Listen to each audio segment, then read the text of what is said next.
கீழடிங்கிறது என்ன மாதிரி ஒரு நாகரிகம், ஒரு கடவுள் வழிபாடு இல்லாத ஒரு நாகரிகம்னு கொண்டு போகணும்னு பார்க்குறாங்க, நிறுவ பார்க்குறாங்க. இது வந்து ஒரு தனித்துவமை வாய்ந்த நாகரிகம், இதுக்கும் மற்றவங்களுக்கும் கனெக்ஷன் இல்லை அப்படிங்கிறத நிறுவ பார்க்குறாங்க. ஆர் இங்கேருந்து தான் கலாச்சாரமும் இல்லாட்டி இங்கேருந்து நாகரிகமே மற்ற இடத்துக்கு போனதும் நிறுவ பார்க்குறாங்க. ஸோ இதில் சரியும் இருக்கலாம், இல்லாமலும் இருக்கலாம். அப்படின்னா அதுக்கு டைம் வேணும்.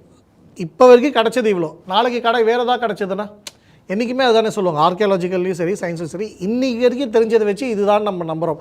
நாளைக்கு இன்னொன்று கிடைக்கும். இப்போ ரீசெண்ட்லி கூட குஜராத்லேயோ சரி, ஹரியானாலையோ சரி, தோண்டி இன்னும் பல விஷயங்கள் விச் ஆர் மோர் ஆன்டிக் கிடைக்குது. ஸோ அப்போ கிடைக்கும்போது இன்னும் தள்ளிகிட்டே போகுது அந்த சிவிலைசேஷனோட ஹிஸ்ட்ரி. இன்னும் பழசு. அப்படி இருக்கும்பொழுது இவங்க என்ன எதிர்பார்க்குறாங்க? இப்போ வந்து கடவுள் வழிபாட்டுக்கு எந்த எவிடன்ஸுமே கிடைக்கல, இது வரைக்கும் கிடைக்கல அப்படின்னு ஒன்று வச்சுக்கலாம். அதுக்கு அந்த காலத்தில் கற்கோவில்கள் அவ்வளோ இருந்துச்சா? கற்கோவில்ங்கிற கலாச்சாரம் எவ்வளோ தூரம் எந்த காலத்துலேயும் இருந்துச்சு? அப்போ கற்கோவில் இல்லைன்னா அப்போ கடவுள் வழிபாடு இல்லையா? இனி நம்ம வீட்டில் வந்து சாமி ஃபோட்டோ வச்சு வழிபடுறோம். 100 வருஷத்துக்கு முன்னாடி ஃபோட்டோவே கிடையாது. அப்போ யாருமே சாமி கும்பிடலையா? 150 வருஷத்துக்கு முன்னாடி எப்படி இருந்துச்சு?